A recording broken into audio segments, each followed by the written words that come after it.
Hello, and welcome to Yesterday, Today, and Forever, a virtual ministry of the Churches of Christ. It is our desire to present to the 21st century person the faith of the first century Christians. We seek unity through the acceptance of the faith that was once and for all time delivered unto the saints, a system of faith which first began to be spoken by our Lord prior to his crucifixion, and was later confirmed to the saints by the apostles and inspired writers of the New Testament. Thus a faith from yesterday to today and into forever. Our speaker is Brian Barrett, who preaches for the church at Bear Branch, in Spurlockville, West Virginia. We encourage all persons interested in the faith of our fathers to open their Bibles, as we search the Scriptures for these eternal truths, which can lead Christians back into unity as the family of God. Now, here is Brian. We're studying this morning in the book of John, chapter 9. I'm going to pick up at verse 13, but this particular section is one that we were discussing last week. We began by seeing this man who was born blind. Jesus made clay and anointed his eyes, told him to go wash, and he came back seeing. And of course, as we were discussing, this was on the Sabbath day. It caused a little bit of a commotion, as we're going to see here. Accusations about Jesus working on the Sabbath day. You know, some have asked, why did Jesus spit in the ground and make clay out of the spittle and put it on his eye? And the answer is because the Pharisees were going to think that was work. And he was, in essence, opening the door to more of a discussion about the Pharisees. And so when they find out that Jesus has done this, they brought to the Pharisees him that aforetime was blind. And it was a Sabbath day when Jesus made the clay and opened his eyes. Emphasis there John has on making the clay. He made the clay. Think of the word made. That means made equals work. And as we said last week, it may not seem like work, but if you spit on the dirt and make a little bit of clay, or you take a gallon bucket and pour it on the ground and make enough for 5 or 6 bricks, or you use a tank full of water, and it just goes on and on. This is the thing that we're looking at. This is part of that fence that many times we talk about the Pharisees built around the law. And so if you're not spitting on the ground making clay and anointing people's eyes, you're probably not going to be making bricks, and you're not going to be working, you're not going to be doing those things. And so that is what some theologians refer to as the fence that the Pharisees built around that law of not working on the Sabbath day. Then again, the Pharisees also asked him how he had received his sight. He said unto them, He put clay upon mine eyes, and I washed, and do see. Therefore said some of the Pharisees, This man is not of God, because he keepeth not the Sabbath day. Others said, How can a man that is a sinner do such miracles? And there was a division among them. This man is not of God. That's a pretty straightforward, pretty powerful statement, and they'll make some other statements. They're speaking, and this is going to be sort of summed up at the last of the chapter, but they're speaking with such certainty. This man is not of God. We know he's not from God. We'll see some of those statements. But others ask, if he's not from God, how can he possibly do the miracles that we see him doing? They said unto the blind man again, What sayest thou of him, that he opened thine eyes? He said, He is a prophet. So literally from the horse's mouth. You're the person who was born blind, now you see. Some say, he's not of God. Others say, how can he do this? What do you say? You're the one that experienced the miracle. And of course, there's no adverse thing. There's no bad thing. There's no demon speaking out of his mouth. He's not frothing at the mouth and rolling on the ground. And so, the guy basically says, I haven't suffered any ill because of what he's done. I think he's a prophet. He did good as far as I see. I don't see any evil or anything bad. I think he's a prophet. But the Jews did not believe concerning him, that he had been blind and received his sight, until they called the parents of him that had received his sight. Now, this is a man who people knew of as being blind, but the Pharisees, the religious leaders, and when it talks about the Jews here, it's talking about the religious leaders of the Jews, not all the Jewish people. And his family and friends and all of them know he was blind. So they want to call other people and see, especially his parents, if he's been that way since he was born, we aren't going to accept that lest his parents also testify. And they asked them, saying, so, we have some missing passages here, basically not from the inspired word, but somebody had to go and get him. They had to send somebody to find his parents, and then when they found his parents, get them to come here to testify, in essence, in this impromptu hearing. And so they asked them, saying, is this your son, who ye say was born blind? How then doth he now see? So they want to move the things over onto his parents. Now, here's like many other things that happen with Jesus. If you keep hunting long enough, there's an old saying, and I don't want to seem bad because of this man, but they say, a blind pig will eventually find an acorn. And the idea of that is, if you keep rooting around, even though there's problems here, maybe we'll find somebody who will say, I think he did it by Beelzebub, the prince of devils, or his parents will say something. And there is a background story that's going to be brought out here shortly. So they bring his parents in, and they want their testimony. And it's interesting, it says his parents answered them and said, we know that this is our son, and he was born blind. But by what means he now seeth, we know not, or who hath opened his eyes, we know not. He is of age, ask him, he shall speak for himself. Now they try to put pressure on him to say that Jesus was a bad man, that one was born blind. When he wouldn't do that, to get his parents, and they want them to testify, so they put pressure on them. Now, just for a minute before we get into, if you were born blind and you received your sight, where would you go first? Who would you want to tell first? Your parents. The parents.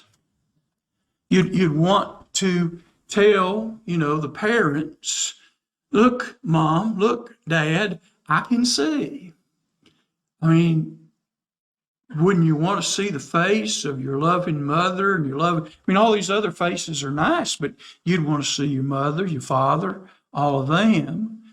And so when they bring them in there, they say, we know this is our son, and we know that he was born blind. But then they make this interesting statement. He's of age.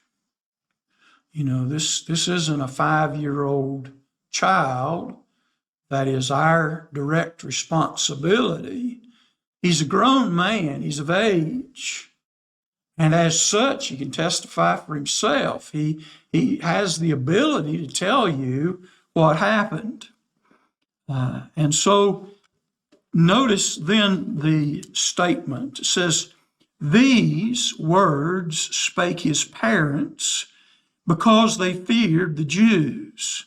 For the Jews had agreed already that if any man did confess that he was Christ, he should be put out of the synagogue." Now, verse 22, I have this underlined. For the Jews had agreed already. Fair and honest? Any chance of this going right? Not really. They had already been in the background putting pressure on people to be quiet, to shut up, and not discuss or talk about Jesus. And the way they did that is that they pretty much, on some Sabbath day, when everybody was assembled, they told the congregation that this man who you keep talking about, Jesus, is not from God. And if you all insist on continuing to discuss his graces, and if we hear any of you mention that he's the Christ, or that you confess anything close to that, you're going to be disfellowshipped from the assembly. And we just forewarning all of you, if it comes to our attention, if someone even tells us that you mentioned that he might be the Christ, or that he was the Christ, specifically, we're not going to have anything else to do with you. Now, that's a pretty powerful thing, because in Jewish society, the synagogue was the very focus, as today the church is, the assembly of the church. And so to be cast out of the synagogue, how many, at that time, how many different Jewish religions were there? I mean, today, if, the Methodists disfellowship you, you can go to the Baptist, or if the Baptists get rid of you, you can go to the Lutherans, or you can go back and join up with the, I mean, you have all kinds of options, but for the Jewish people, there wasn't another Jewish religion. Now, there may have been some different flavors in there, but most of them all worship together. The Sadducees, the Pharisees, the Herodians, all those on the Sabbath day were in the synagogue, wherever they lived. And so this pressure was tremendous. If you get thrown out of the synagogue, you're basically being treated as if you were a publican and a sinner. And if you're a publican and a sinner, we know that the Jews did not want to have a lot of fellowship with those kind of people, and that could impact your job. And it goes a lot. It's not just getting cast out of the synagogue, but it could mean the loss of your job. It could mean the loss of your business because people wouldn't trade with you anymore. Just a lot of things that could go wrong. And so his parents were aware that if they said that they believed that Jesus was of God, or anything that would tend to imply what they'd been warned about they would suffer a consequence. Now, I've always said as I get here, in a way, his parents threw him under the bus.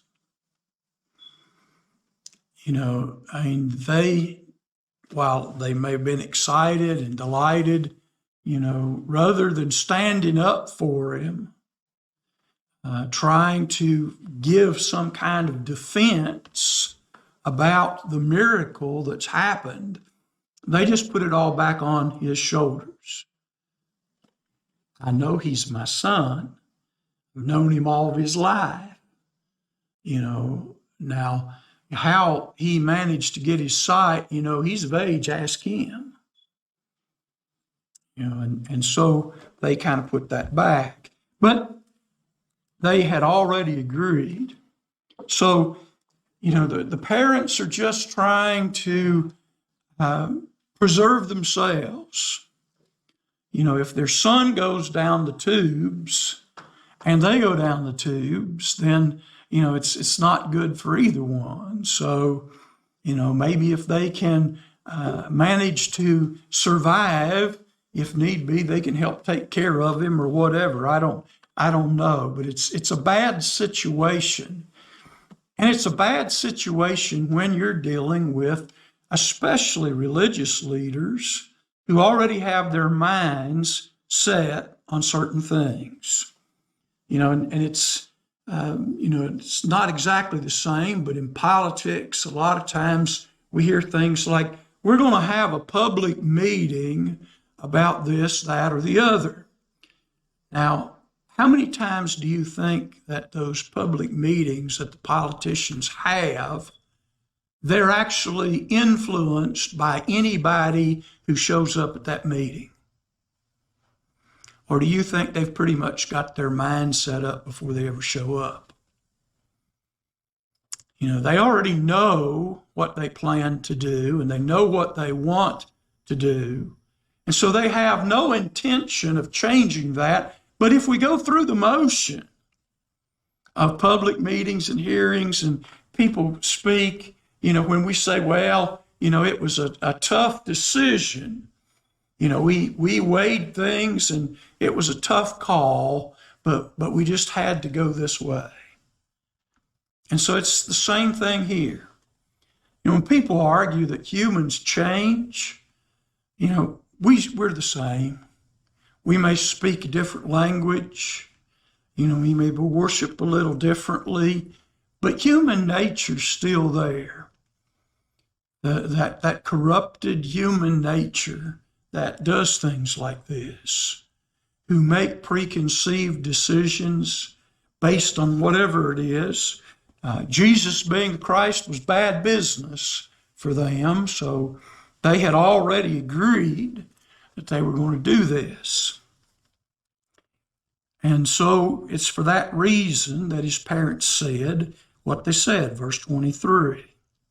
Any questions or comments down through 23 there? Then again called they the man that was blind, and said unto him, Give God the praise. We know this man is a sinner.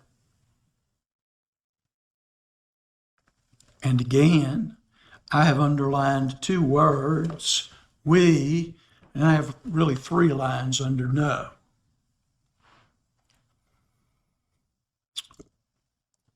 As we look at this, we know that they didn't believe he was of God. They made such statements. They already had determined that they were going to cast anybody out of the synagogue who confessed him as Christ. And now they bring this man back in. His parents aren't going to work out. His parents have pretty much just shut up. They've pleaded the fifth.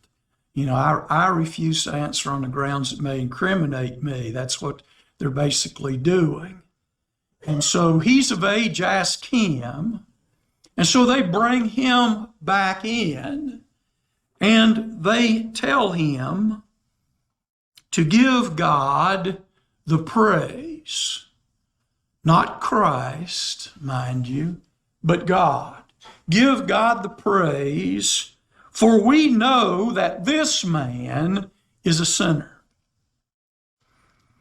So what they basically do is they want to split the hair here, and they want to say that we can't deny that you were born blind, have been blind, and we can't deny the fact that you have received your sight.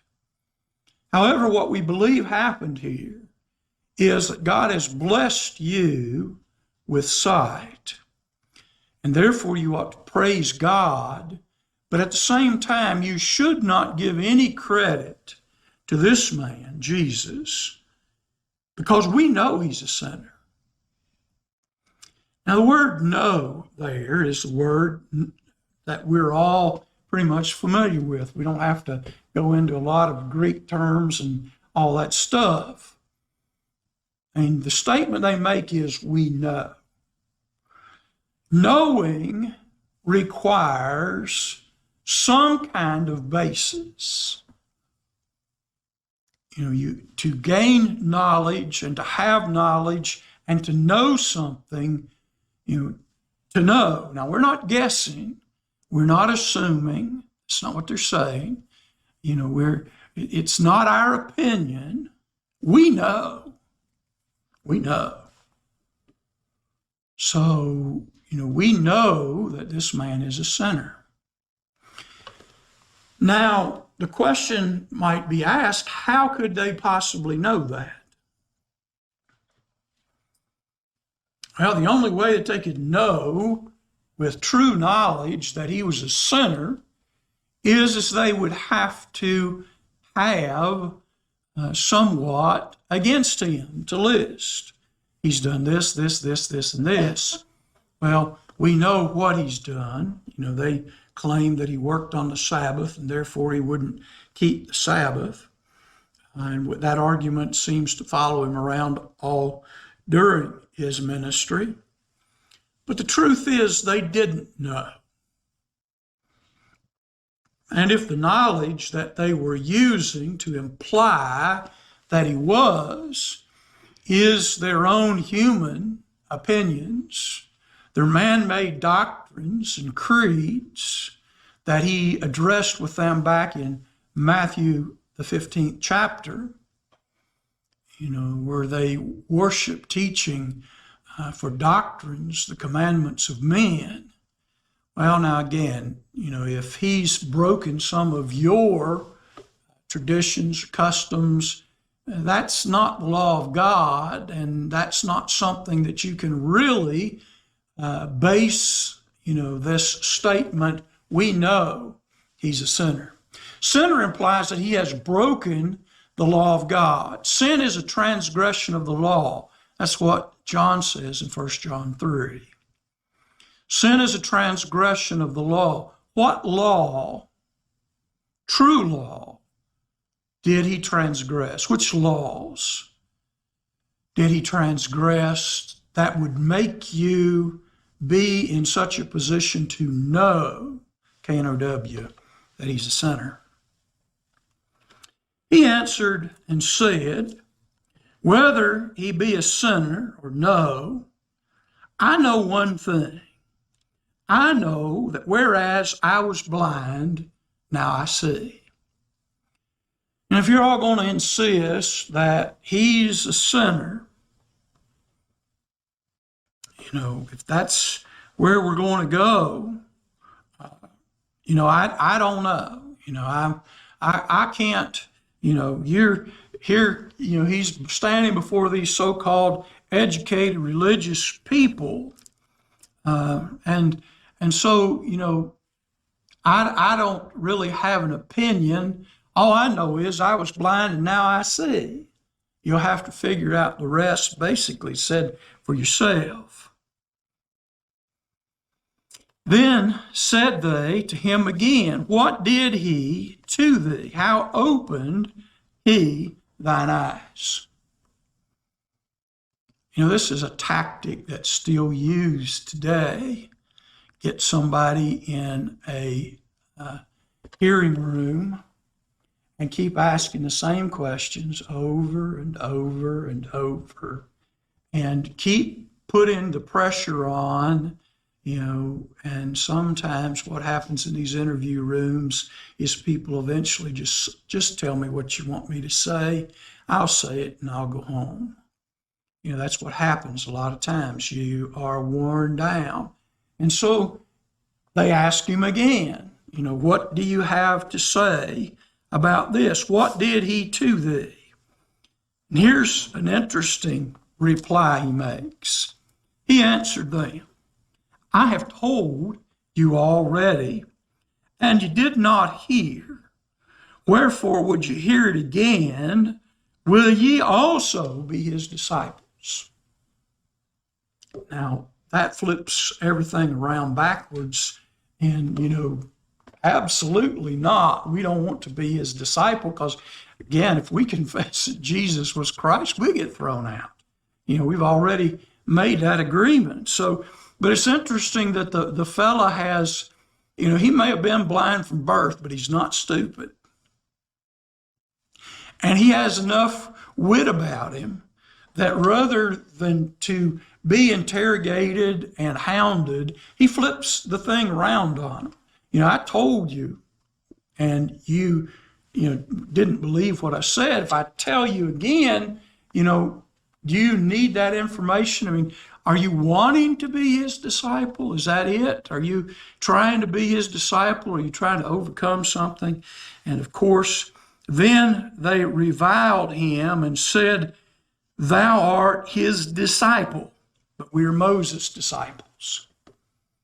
So, we, get to the name calling thing. It isn't too bad.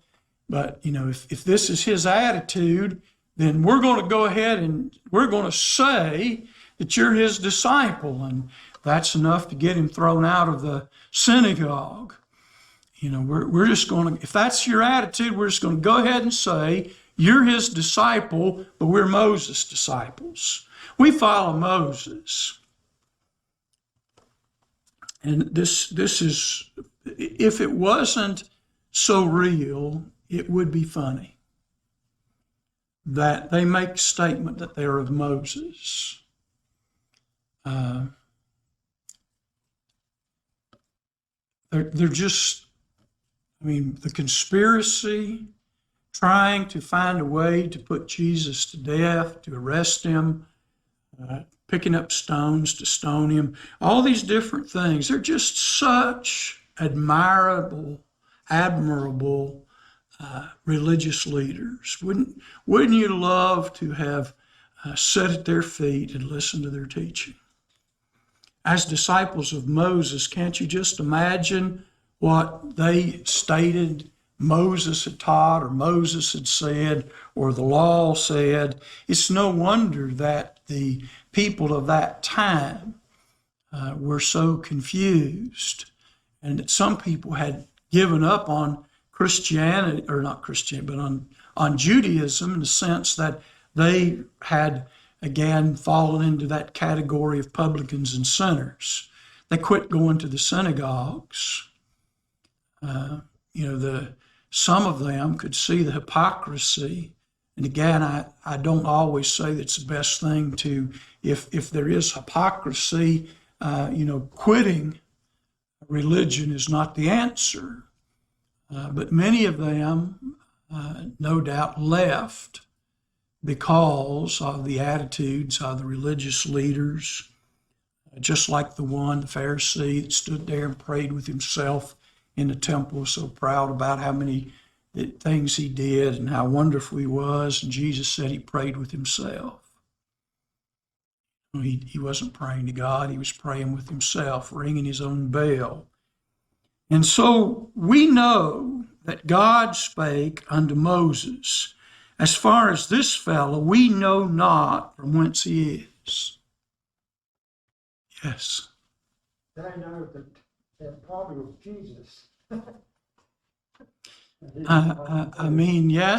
If we understand the Old Testament and the appearances of Jesus, that it probably was Jesus who was talking to Moses and giving the law.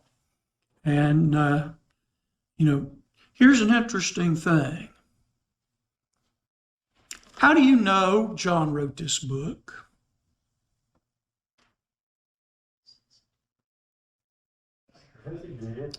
It doesn't say that in the book anywhere. But we always call it the book of John, and we always say John said and John wrote.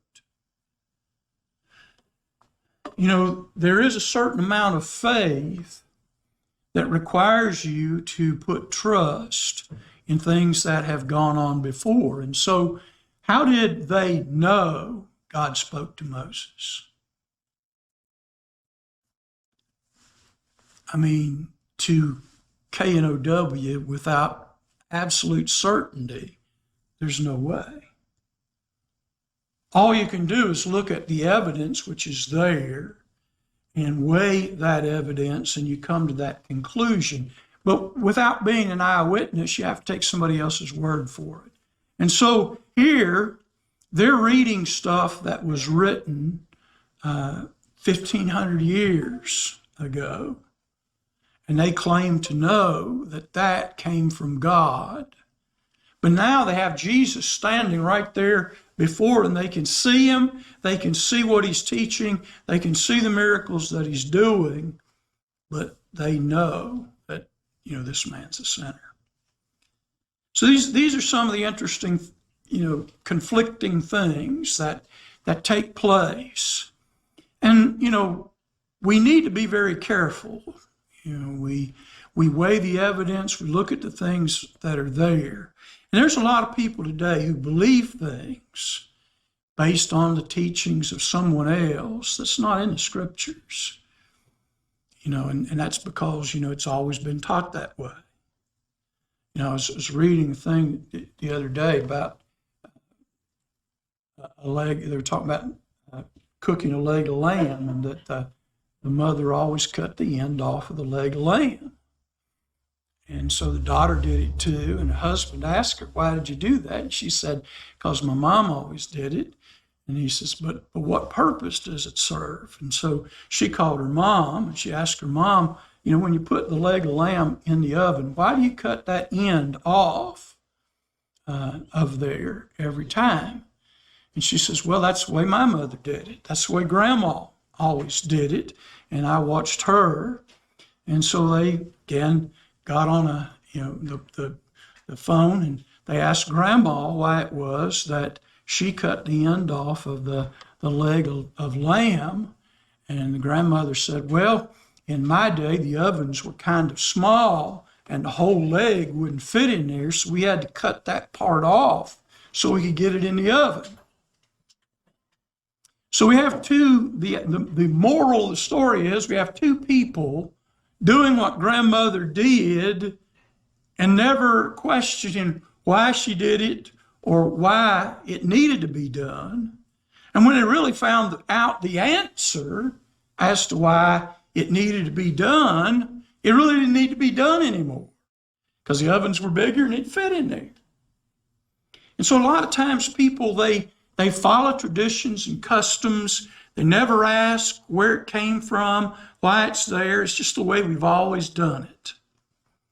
They know that God spoke to Moses, and Moses was right, but they know that Jesus was a sinner. And so as we look at this, the man answered and said to them, verse 30, why, wherein is a marvelous thing that you know not from whence he is, and yet he opened mine eyes. Now we know that God heareth not sinners, but if any man be a worshiper of God and doeth his will, him he heareth. Now, that's not a direct quote from any one particular verse, but we could go all the way back to Job 27, 8 through 9. For some, that's one of the oldest books written perhaps even before Moses wrote. the book of Genesis. Solomon and those who were writing in Proverbs 28 and 9, Isaiah 1:15, Isaiah 59, 1 and 2. There's lots of verses there in the Old Testament that give us this indication that God doesn't hear a sinner's prayer, but if someone does his will, him he heareth. And so how is it that this man can do the miracles that he's doing and God not be with him? That's the question. God doesn't hear the sinner's prayer. Why would God allow a sinner to do such great miracles? If God won't listen to a sinner's prayer, why would God use a sinner to perform such a miracle? That's his thesis here. And says, since the world began, was it not heard that any man opened the eyes of one that was born blind? In recorded history, as far as this man knew, there had never been someone born blind that received their sight. Now, there are some things today that can be corrected and we can improve sight. But this man, from his at least limited understanding of things, I've never heard anybody say. A man who was born blind, I would think that, over the years, he would have asked questions like, has anybody ever received their sight before? Is anybody capable of doing anything? Are there any treatments? I'd want to at least try. Wouldn't you think his parents, he's blind, wouldn't have taken him to a doctor or somebody else? And over the years, have people shake their head and say, ma'am, your son was born blind. In the history of the world, nobody born blind, as far as I know, has ever received their sight. Time after time till your parents completely give up and you're left to learn how to deal with that. So his answer here is, if this man were not of God, he could do nothing. Verse 33. They answered and said unto him, thou wast altogether born in sins. Now, Jesus is a sinner. Now you are altogether born to sinner yourself. And dost thou teach us? You've been living in sin all your life, and now you're going to teach the teachers. Well, they should have listened. And they cast him out. Why not make this the day that you and your family seek out the Church of Christ in your community? We encourage you to attend one of our worship times or Bible studies. God's grace, truth, and salvation is truly worth finding and knowing. May God bless and keep you as we walk together in His truth. And remember, as always, the Churches of Christ salute you. Our new programs are posted to Facebook and YouTube on Thursday afternoon, and they should be available for viewing by 7 p.m. We also encourage our viewers to visit our website at www.thechurchesofchrist.life. We ask that you like us on Facebook and share our programs. On YouTube, please share and subscribe for notifications. This program was pre-recorded.